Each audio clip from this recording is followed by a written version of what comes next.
From far and wide, Oilers fans, this is Dolynny TV.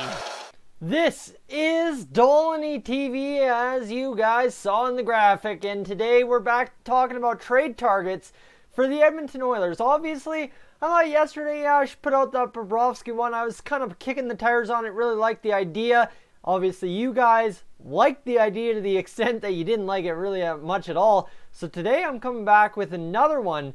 This time to solve the depth scoring issue for the Edmonton Oilers. This one's going to be a little bit more complicated because here's the question. What do the Oilers do to get a forward? Obviously, for a goaltender, you're going to have to move a goaltender out. That's pretty damn obvious when you have Al Montoya, Mikko Koskinen, and Cam Talbot all within the system, all being NHL caliber goalies, whether it be backup, or starter. So, today, talking about Matt Zuccarello of the New York Rangers. Again, another expiring UFA. That's why I think the Rangers may want to move him, especially given what could happen with their season. They're this bubble team, mid-pack in their division. They're not really sure where they stand. And if they go on a streak, they could get into the playoffs. If they go on a streak the other way, they could be out of the playoffs. So just like the Oilers, they're kind of finding themselves in a unique situation at this point. And that's exactly where I'm going to begin. Because the first thing for the Oilers is, what do you do with the goaltending situation? Obviously, you look at a team like New York, you could pitch a Cam Talbot. And I'm not exactly going to pitch a full package, although I might just throw a couple of names around there as well. But what I'm thinking is, more or less, do the Rangers want a backup goaltender better than their 22-year-old kid they have in there right now? It's a Russian name. I don't even want to try and pronounce it. It starts with a G. Alexander Georgiev, I think is how you say it. Don't come at me for that if you're a Rangers fan. Don't be losing your lid quite yet. However, so he's had an alright season. Not exactly the best, not exactly the worst. Like, honestly, let's go check his stats. He looks to be promising, though, so do you want to take out a guy like him? For right now, for the Rangers, he's at a .320 goals against, .899 save percentage. So you're trading Cam Talbot for Cam Talbot, essentially. And that's, whatever. So Cam Talbot back to the Rangers. Cam would obviously love to go back there. It might solve a little bit for the Rangers. But like I said, that's a hope and a prayer that the New York Rangers actually want a guy like Cam Talbot to play once again behind Henrik Lundqvist. Don't come at the messenger. I'm just saying maybe that's a guy in a situation we can look at for Cam Talbot. I don't know. That's besides the point. That's where I'm saying if the Oilers have an opportunity to take a package for Matt Zuccarello that includes Cam Talbot, get it done. If not, here's what I'm going to go and show you guys right here. Roster depth, and what we want is my Oilers, not my 2018-2019 Oilers.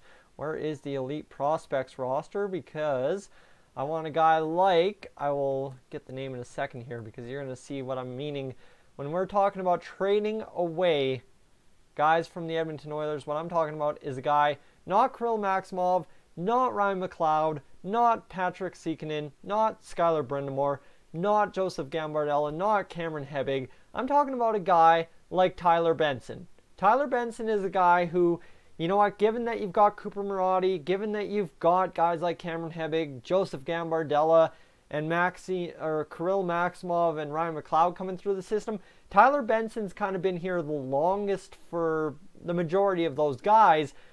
So a guy you could almost rinse your hands of while he still has good value. And Benson's had a great year down in the AHL. And a guy who I think New York, especially when you talk about giving up Zuccarello, would love to acquire a guy like Tyler Benson in a trade. So honestly, if you go this way, I'm going to try and keep the pieces together from that Bobrovsky trade yesterday. If you go Tyler Benson for Matt Zuccarello with a second-round pick added and Cam Talbot without asking them to give anything else up, I think you actually get yourself a trade. That seems crazy, but I think you actually finally steal yourself a trade in that situation if you're the Edmonton Oilers. Now the question becomes, Tyler Benson, is it enough for Matt Zuccarello, and is that second-round pick enough? Like I said, it comes down to the New York Rangers being in a situation where they're either selling or they think, hey, you know what, we can part with Matt Zuccarello because we have a chance, but I really don't like our chance, and we'll just take the shot on the trade. And secure some future for a guy who might not re-sign in New York, right? That's essentially what I'm saying here is Matt Zuccarello, if it's a failed season in New York, is he going to re-sign there? Is he going to want to come back to New York? I don't know.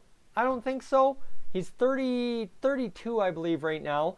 And it becomes a question. Do you want a chance to be an impact player somewhere else at the end of your career? Zuccarello's been a pretty servant New York Ranger over the years, so possibly he re-signs. But like I'm saying, I think Matt Zuccarello is a guy I see the Oilers being able to target rather well, especially in a trade that you give up Tyler Benson, you give up a second-round pick, and you try and get it done. So here we go, a little bit about Matt Zuccarello at this point. He's 31 years old. He'll turn 32 this year. Pardon me, I was wrong just a little bit. September 1st in 2019. So he's been with the New York Rangers since 2010, so that's a while ago now.